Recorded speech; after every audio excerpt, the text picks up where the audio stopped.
Amen. Amen. Chers frères et sœurs dans le Seigneur.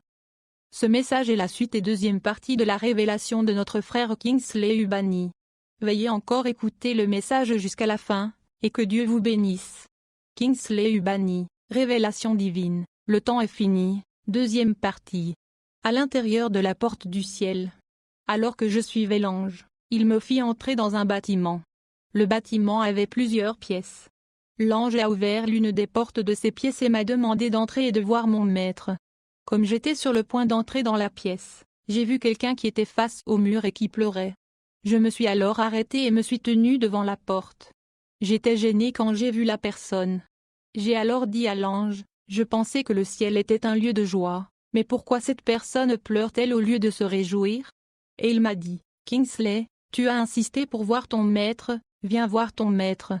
J'ai dit à l'ange la deuxième fois que j'avais été informé que le ciel est un lieu de joie, mais pourquoi cette personne pleurait-elle au lieu de se réjouir?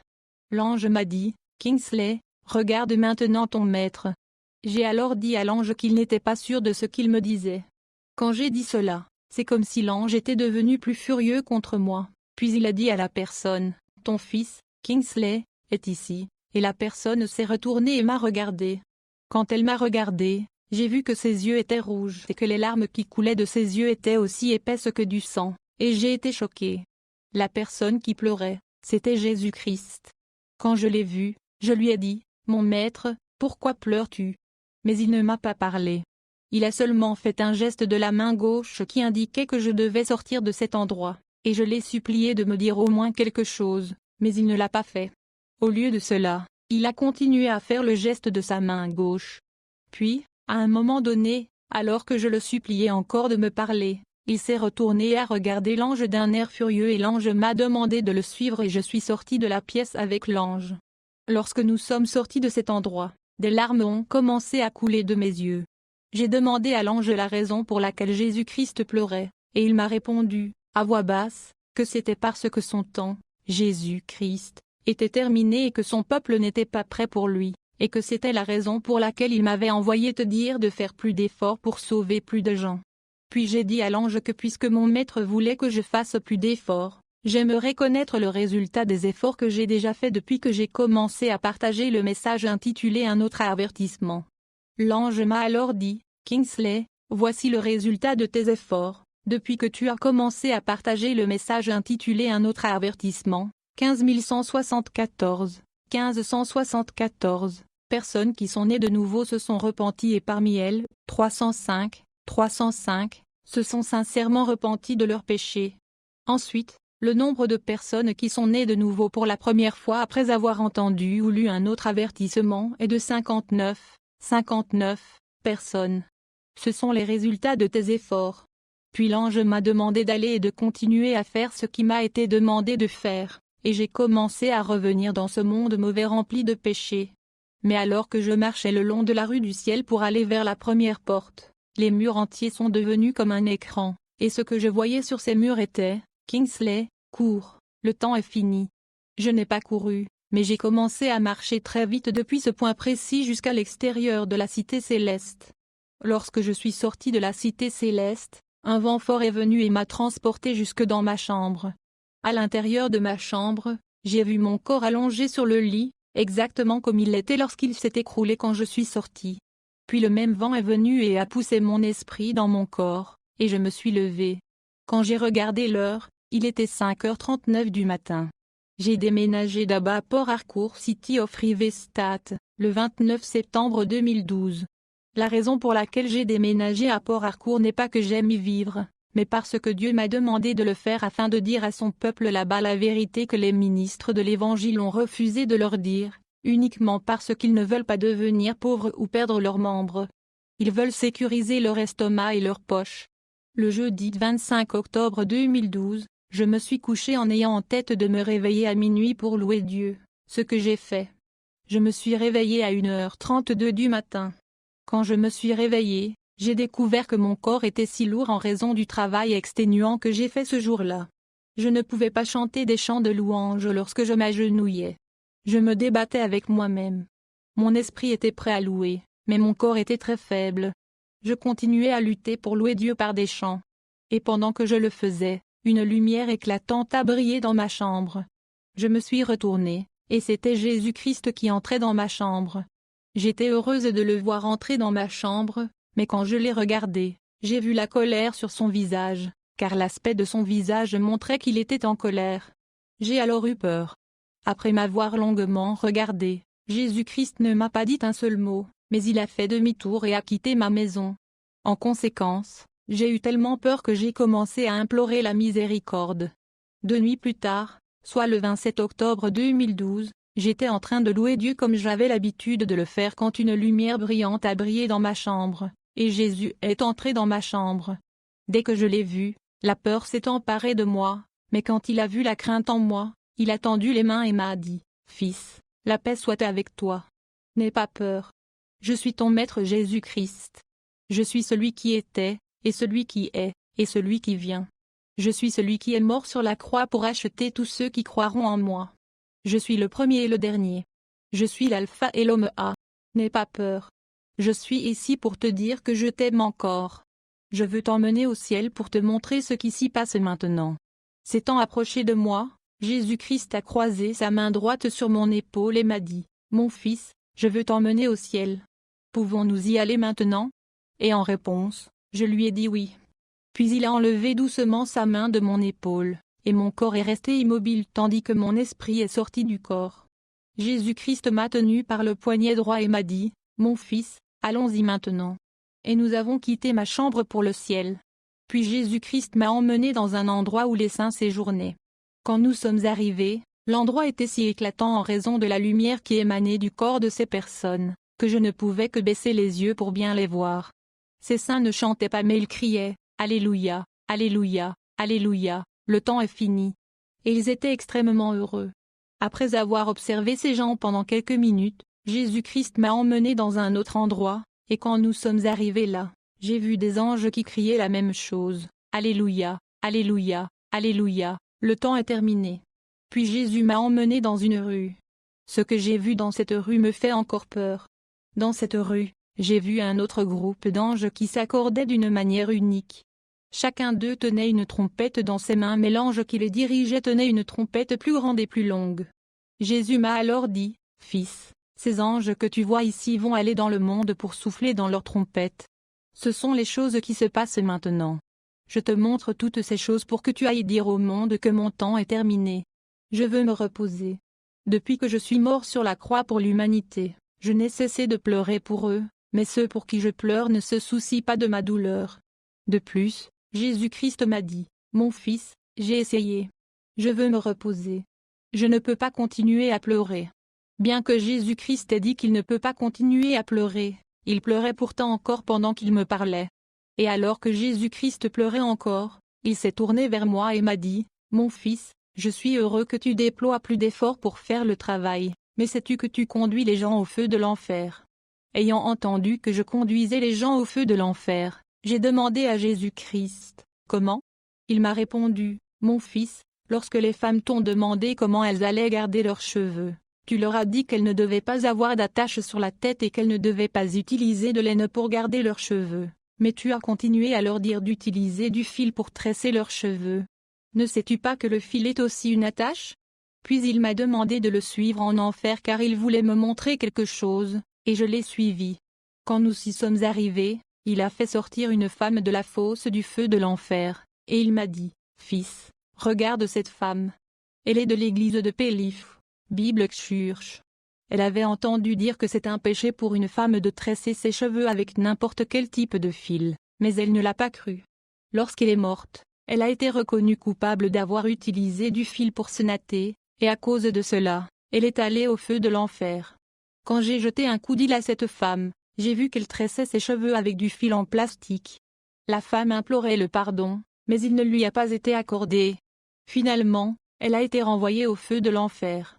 Cependant, j'ai demandé à Jésus-Christ la raison pour laquelle il n'a pas pardonné à la femme alors qu'elle implorait le pardon, et il m'a répondu, la femme avait reçu plusieurs avertissements par révélation et par des personnes, mais elle a refusé de se laisser corriger. Au lieu de cela, elle s'est prise pour être une parfaite en tout. 1 Corinthiens 10 verset 12, que celui qui croit être debout prenne garde de ne pas tomber. Fils, m'a dit Jésus, sais-tu que si cette femme avait accepté la correction, elle aurait sauvé beaucoup de personnes et elle-même car beaucoup de gens la considéraient comme leur modèle, mais elle a conduit beaucoup de personnes au feu de l'enfer, donc elle doit retourner au feu de l'enfer. Cependant, alors qu'elle demandait la grâce, elle voulait se rapprocher de Jésus-Christ quand une voix forte lui dit « Retourne ». Et un vent terrible est venu et l'a ramenée en enfer. Cela m'avait vraiment choqué. Après que la femme eut été ramenée au feu de l'enfer, Jésus-Christ a fait sortir un homme du feu de l'enfer.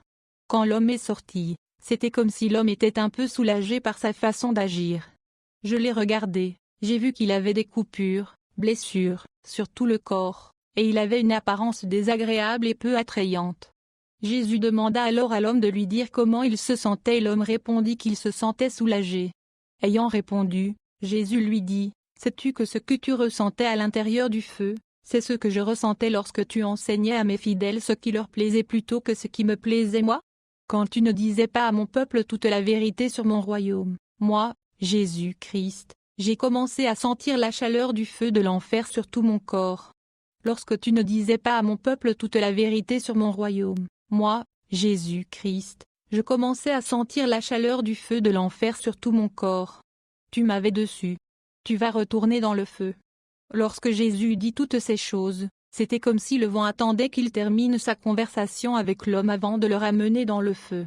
Lorsque le vent eut ramené l'homme dans le feu de l'enfer, Jésus-Christ le fit sortir une deuxième fois, et lorsque l'homme sortit du feu, un ange apporta de l'eau du ciel à Jésus-Christ. L'ange portait l'eau dans des récipients qui ressemblaient à de grands seaux de peinture. Les récipients étaient au nombre de 2, et l'ange les portait sur ses mains. Ces récipients étaient d'un blanc étincelant.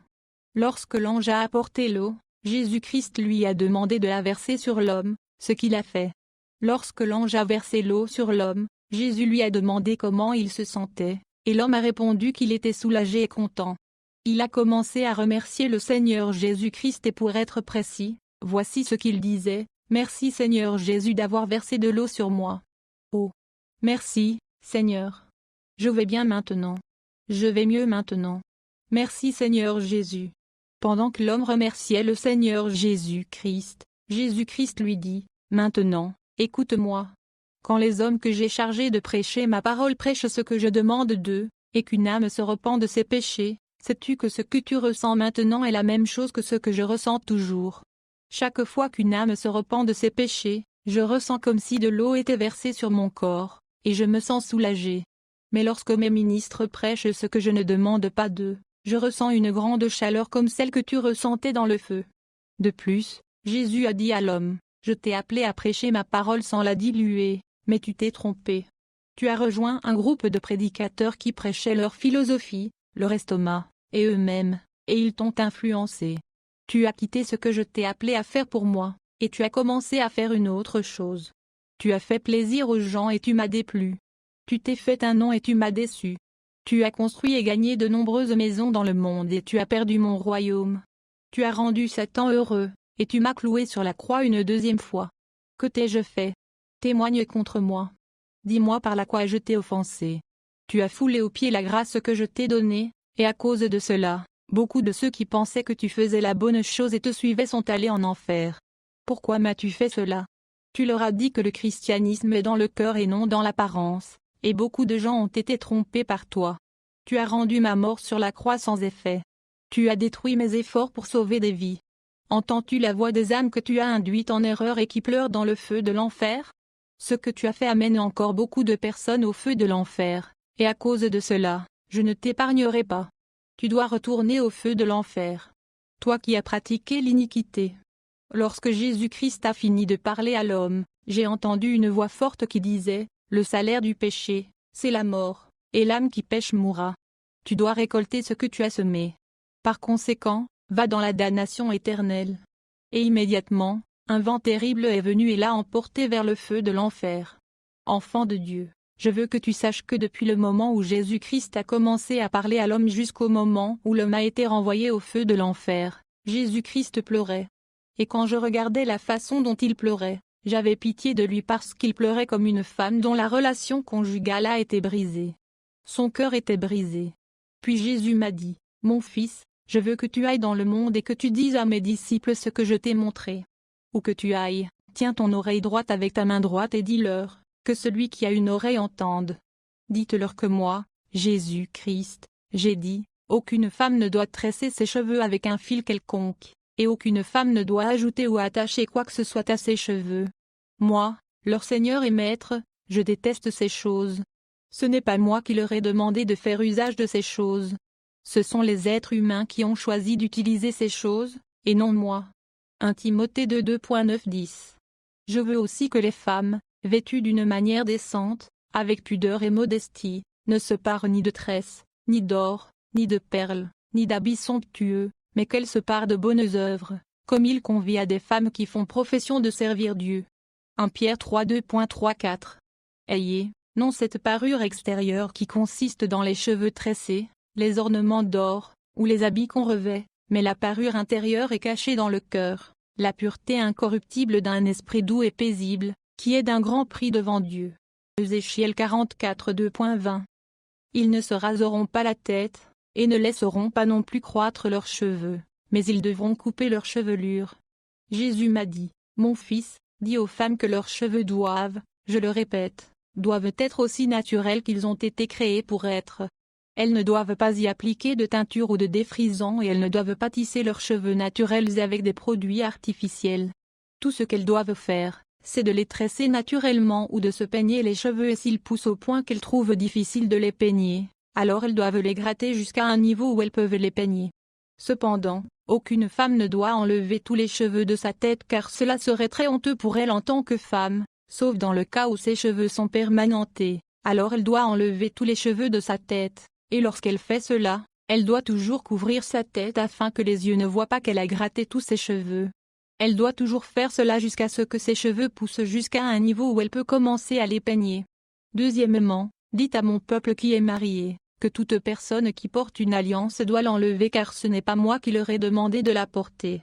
Ce sont des êtres humains qui ont décidé de l'utiliser comme symbole des vœux de mariage sans mon approbation. Moi, le Seigneur, je déteste les alliances et toutes les autres bagues. Je déteste également toutes les boucles d'oreilles car elles sont fabriquées avec le même type de matériaux et ce sont des idoles. Troisièmement, dites à mon peuple que la montre est utilisée pour vérifier l'heure et non pour la mode. Par conséquent, si une personne veut porter une montre, elle doit porter une montre qui ait une ceinture en plastique ou une ceinture en cuir et non une chaîne, et elle doit être très simple et peu coûteuse. Personne ne doit porter de choses coûteuses, car je déteste cela. Je veux que mon peuple soit toujours très simple. Quatrièmement, la ceinture est utilisée pour maintenir les vêtements fermement à la taille. Par conséquent, si une personne doit porter une ceinture, elle doit être très simple, et non à la mode, et ce ne doit pas être une ceinture en chaîne.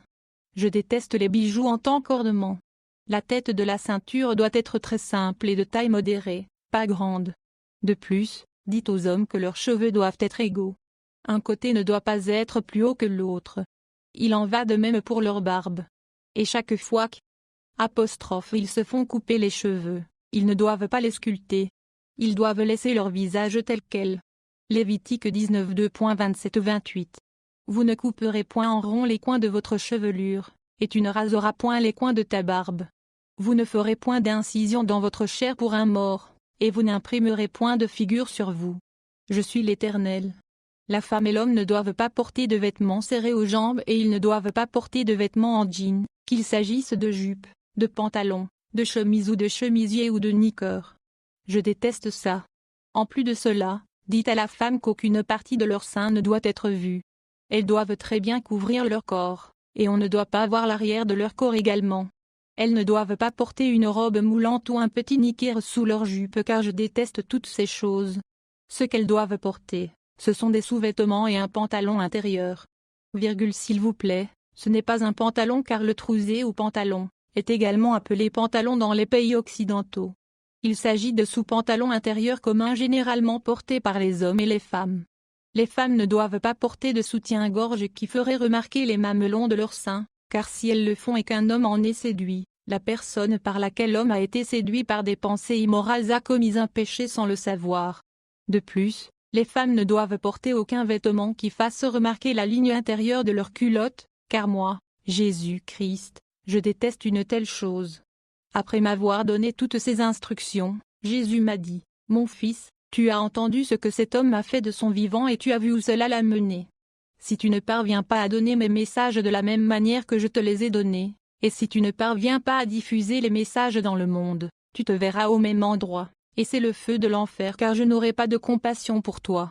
Je t'envoie dans le monde pour dire à mon peuple que le temps est terminé. Que celui qui a une oreille pour entendre, entende ce que je dis à mon peuple. » Fils, Jésus m'a appelé et m'a dit, « Je veux que tu saches que tu vas être accusé de ce que tu n'as pas fait, et qu'il y aura des rumeurs contre toi. C'est ce que Satan, le Lucifer a prévu contre toi afin de détruire les messages que je t'ai donnés et aussi pour te décourager, mais ne te décourage pas quand ces choses commenceront à arriver. Sois courageux et focalise-toi car Satan ne peut pas détruire les messages que je t'ai donnés. Moi, Jésus-Christ, je défendrai les messages parce que je te les ai donnés pour éviter à mon peuple d'aller au feu de l'enfer, mais ma colère reposera sur toute personne qui essaiera de détruire les messages. Je t'ai dit d'être courageux, mais si tu n'y parviens pas, mon âme ne prendra pas plaisir à te voir. » Finalement, Jésus m'a amené à un certain point et m'a dit, « Fils, je te laisse ma paix. Retourne dans le monde. Je te laisse ma paix. Je suis avec toi pour toujours, je ne te quitterai pas, je ne t'abandonnerai pas, je t'aimerai toujours. Retourne dans le monde et fais ce que je t'ai enseigné, car mon temps est fini. » Puis il m'a fait un signe de la main droite qui indiquait qu'il me disait au revoir, tandis que je commençais à retourner dans le monde. Quand je suis revenu à ma maison, j'ai vu mon corps toujours agenouillé exactement comme il était quand j'ai quitté la maison pour aller au ciel, et alors que je regardais mon corps, un vent est venu et a poussé mon esprit dans mon corps, et j'ai ouvert les yeux. Quand j'ai regardé l'heure, il était 4h02 du matin.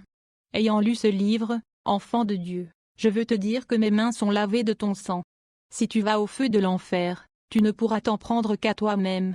Je te souhaite le ciel tout de même.